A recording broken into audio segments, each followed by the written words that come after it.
Aku adalah anak remaja. Panggil saja namaku Nana.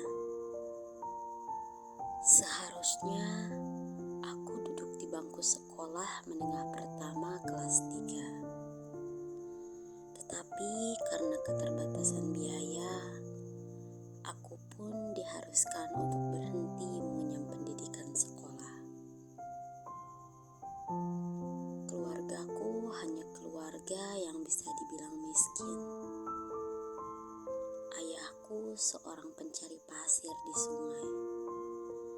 Tapi beberapa tahun ini ia tidak bekerja karena mengidap penyakit tumor ganas. Ibuku hanya wanita pekerja penyapu jalanan. Gaji pun tidak seberapa.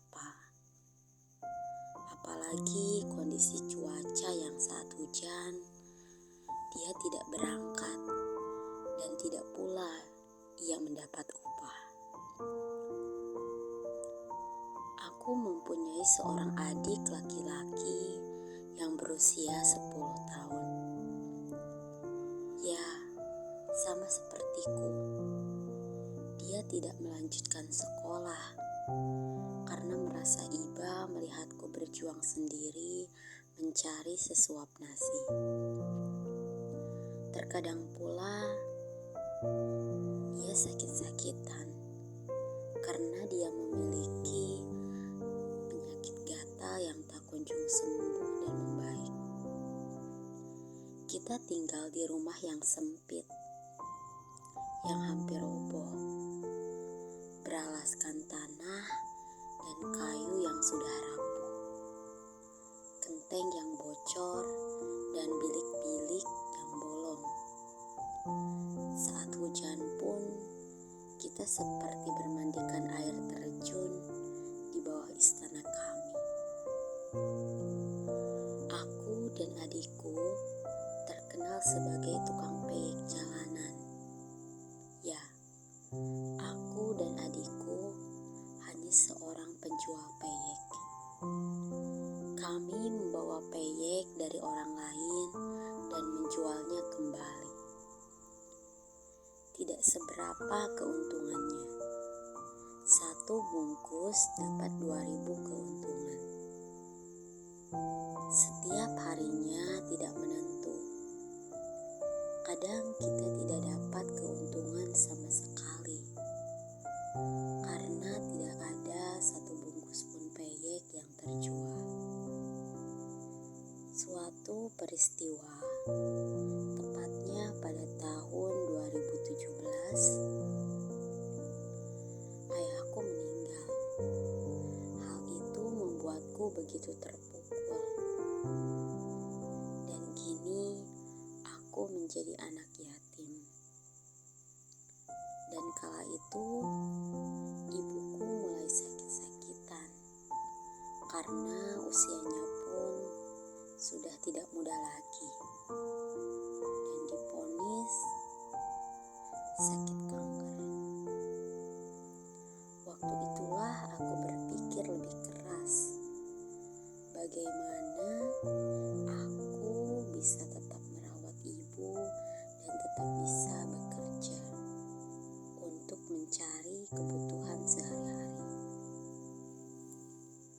Siang malam jualan tetap dijalankan, pergi pagi dan pulang malam.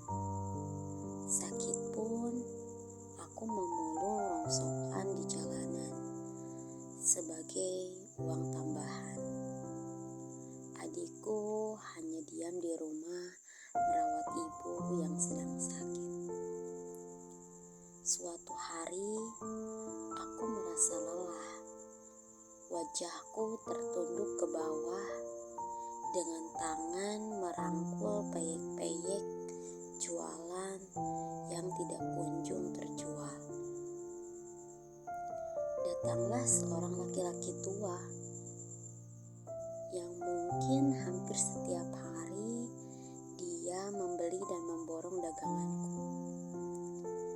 Kini kita begitu dekat, saling bercerita, dan aku sudah anggap dia seperti seorang penyelamat.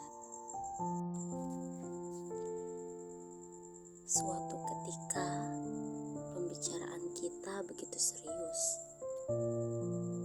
Mendengar dia mau membeli ginjalku, rasanya seperti tersambar petir. Diriku menangis, dan langsung ku pergi tinggalkan laki-laki tua itu. Beberapa hari aku pun tidak jualan peyek. Semakin hari, sakit ibu pun semakin menjadi.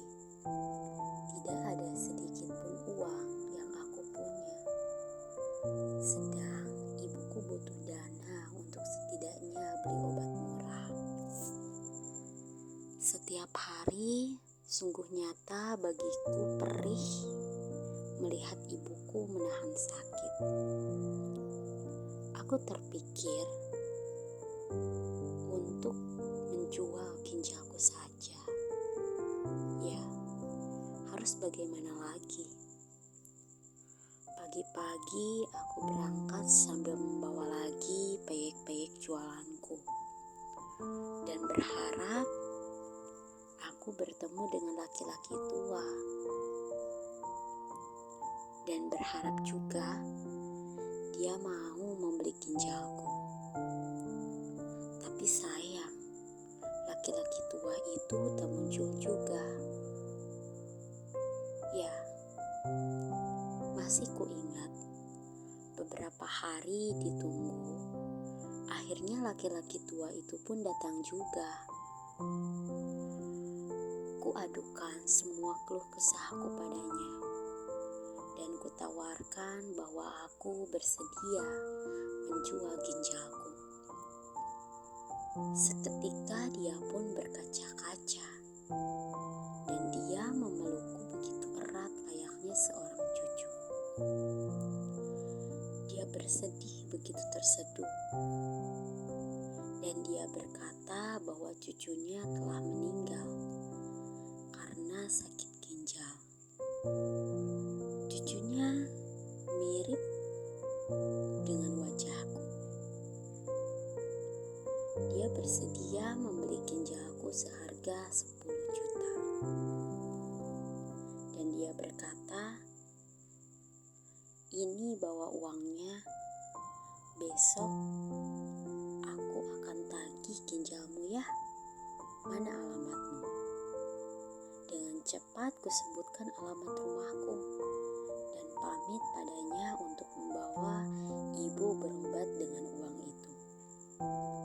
Tanpa diketahui, kakek itu mengikutiku dari belakang, dan dia menemui ibuku dan berkata, "Aku sudah berikan dia uang 10 juta pada anakmu karena dia bersedia menjual ginjalnya padaku." Ibuku pun menangis, begitu dengan adikku. Tapi kakek itu pun berkata pula, ia ingin menghidupi ibuku, aku, dan adikku layaknya keluarganya, dan ginjalku sebagai pengganti cucunya. Yang artinya bahwa ginjalku itu tidak untuk dijual,